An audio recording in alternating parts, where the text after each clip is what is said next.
Seorang gadis bernama Alice lelah berjalan sepanjang hari tanpa melakukan apapun. Panas membuatnya mengantuk. Tiba-tiba dia melihat kelinci putih yang sedang terburu-buru di suatu tempat. Tampaknya aneh bagi gadis itu bahwa dia berbicara kepada dirinya sendiri dan terus melihat arlojinya. Terbakar dengan rasa ingin tahu, Alice bergegas mengejar kelinci itu, dan tanpa ragu-ragu melompat setelah dia ke dalam lubang. Di dalamnya ada sumur yang dalam, dindingnya dilapisi rak buku. Alice jatuh sangat lambat dan berhasil melihat semuanya dengan benar. Begitu sampai di dasar sumur, gadis itu melihat meja kaca dengan 3 kaki. Di atasnya tergeletak kunci emas kecil dan semacam botol. Alice mencoba membuka pintu dengan kuncinya, tetapi ternyata pintu itu terlalu kecil. Melihat sekeliling, dia melihat sebuah pintu kecil. Untuk membukanya dan menemukan dirinya berada di taman yang megah, Alice harus minum dari botol dari meja. Setelah menyesap beberapa kali, dia mulai mengecil. Gadis itu menyusut begitu cepat sehingga dia tidak punya waktu untuk mengambil kunci dari meja. Kemudian dia melihat pai ajaib di lantai. Segera setelah Alice menggigit, dia mulai tumbuh dengan cepat ke atas. Gadis itu telah tumbuh begitu besar sehingga dia tidak bisa melewati pintu yang disayanginya lagi. Alice mulai menangis begitu banyak sehingga segera genangan air besar terbentuk di dekatnya. Pada saat itu dia melihat kelinci putih. Gadis itu memanggilnya, tetapi dia sedang terburu-buru, dan dengan ketakutan menjatuhkan sarung tangan dan kipasnya. Alice mengambilnya dan menyadari bagaimana dia mulai menyusut. Alasannya adalah penggemar sihir. Alice jatuh ke dalam genangan air matanya sendiri. Ketika dia terlempar ke darat, gadis itu kembali memperhatikan kelinci. Dia bingung Alice dengan pembantunya, dan memerintahkan untuk segera pulang untuk sarung tangan baru dan kipas angin. Gadis itu berlari untuk melaksanakan perintah itu. Di rumah kelinci, dia tidak bisa menahan rasa ingin tahunya, dan meminum cairan dari botol. Ini mengarah pada fakta bahwa Alice tumbuh menjadi sangat besar dan dengan cepat memenuhi seluruh rumah. Dia bisa menyusut hanya berkat pai. Setelah mendapatkan kembali dimensi sebelumnya, gadis itu lari. Segera dia melihat jamur besar di mana ulat biru besar sedang duduk.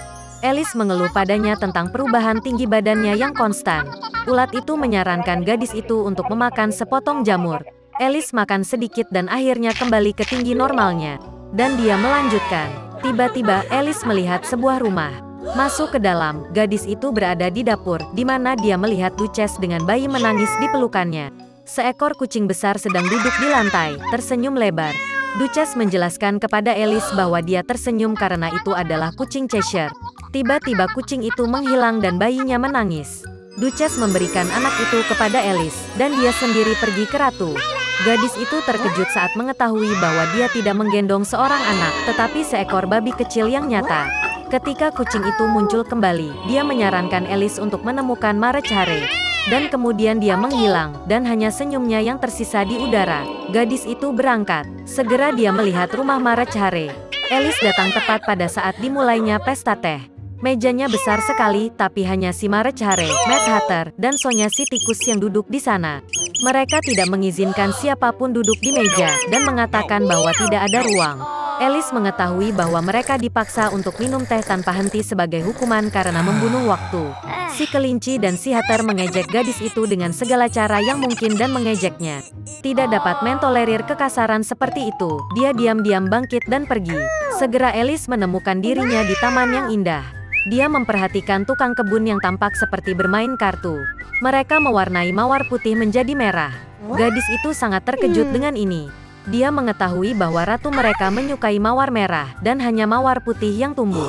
Ratu mengeksekusi para pelayannya untuk pelanggaran sekecil apapun. Tukang kebun bilang dia sedang menilai pelayan yang mencuri kue sekarang. Alice sangat tertarik, dan dia pergi ke pengadilan. Di sana dia melihat Marechare dan Mad Hatter bersaksi. Ketika mereka selesai, ratu tiba-tiba memanggil Alice untuk diinterogasi. Gadis itu menjawab bahwa dia tidak tahu apa-apa, dan memerintahkan untuk melepaskan pelayan itu. Ratu marah dan memerintahkan untuk menangkap gadis itu. Pada saat itu, Alice merasa bahwa dia mulai tumbuh lagi. Gadis itu menyadari bahwa ini hanyalah kartu, dan dia tidak takut pada mereka. Dan pada saat itu juga, keajaiban itu menghilang.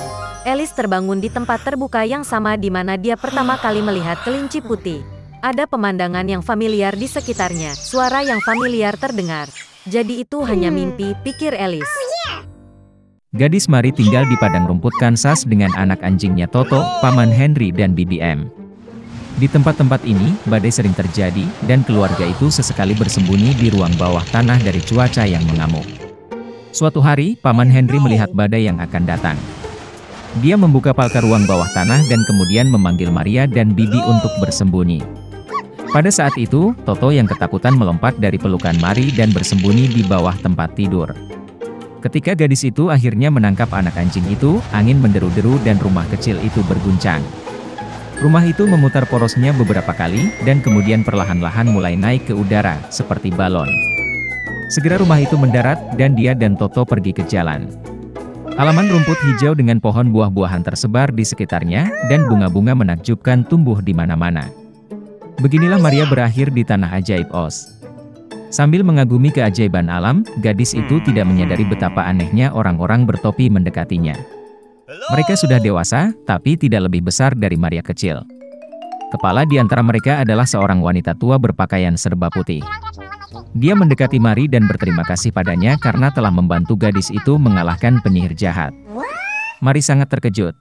Kemudian wanita tua itu menunjuk ke rumah, yang dari bawahnya terdapat kaki menonjol dengan sepatu perak. Pada saat itu, kakinya hancur menjadi ratusan partikel kecil dan menghilang, hanya menyisakan sepatu mereka. Mari semakin ketakutan, karena dia sangat ingin pulang. Tapi ternyata, baik wanita tua berkulit putih, maupun orang asing bertopi tidak tahu bagaimana membantu gadis itu. Mereka menasihati Mari untuk mengenakan sepatu perak penyihir, pergi ke kota Zamrud dan menemukan Oz penyihir yang kuat di sana. Hanya dia yang bisa membantu Mari pulang. Ada satu jalan batu bata kuning menuju ke kota Zamrud. Mari mulai berjalan. Yang pertama dia temui adalah ladang jagung yang dijaga oleh orang-orangan sawah.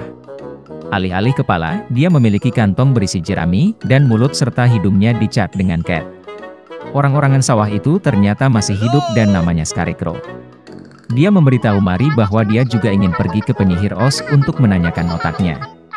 Gadis itu merasa kasihan pada orang-orangan sawah itu, membantunya memanjat pagar, dan mereka berangkat.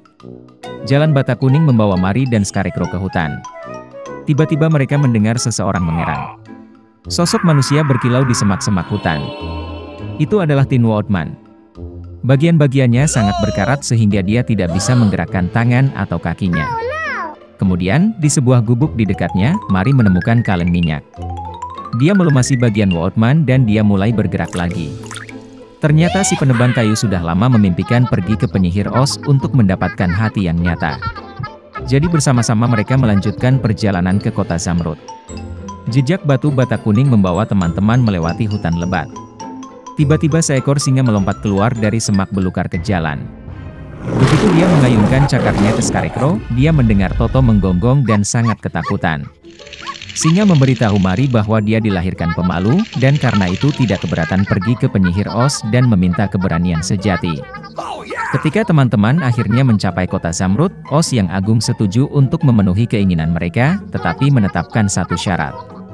Dia meminta untuk membunuh penyihir jahat dari barat. Dan teman-teman harus setuju. Dalam kegelapan malam, Maria, orang-orangan sawah, singa dan penebang kayu pergi ke penyihir dari barat. Dia sedang menunggu mereka, dan karena itu mengirim monyet terbang ke teman-temannya. Mereka melempar Tin Woodman dari tebing, menuangkan semua jerami dari Scarecrow, dan menangkap Mari dan Leo. Ketika Mari dibawa ke penyihir dari barat, putus asa, dia menuangkan air ke penyihir. Yang mengejutkan gadis itu, wanita tua itu mulai mencair, dan tak lama kemudian hanya genangan lumpur yang tersisa darinya. Ketika teman-temannya kembali ke kota Zamrud dan menuntut agar penyihir itu memenuhi keinginan mereka, ternyata Oz bukanlah penyihir sama sekali, melainkan penipu sejati. Namun, ia berusaha memenuhi permintaan teman-temannya. Jadi, Oz mengisi kepala orang-orangan sawah dengan serbuk gergaji, dari mana dia mengalami gelombang kebijaksanaan. Aku memasukkan hati sutra merah ke dalam dada Tin Woodman. Dan dia memberi singa pengecut ramuan untuk diminum yang membuat Raja Binatang merasa berani. Melihat sepatu perak Mari, Oz tertawa. Lagi pula, sepatu itu ajaib, dan selama ini mereka bisa membawa pulang gadis itu. Mari mengucapkan selamat tinggal kepada teman-teman barunya, 3 kali menepuk tumitnya dan berakhir di rumah bersama Toto. Tapi sepatu perak itu hilang di jalan.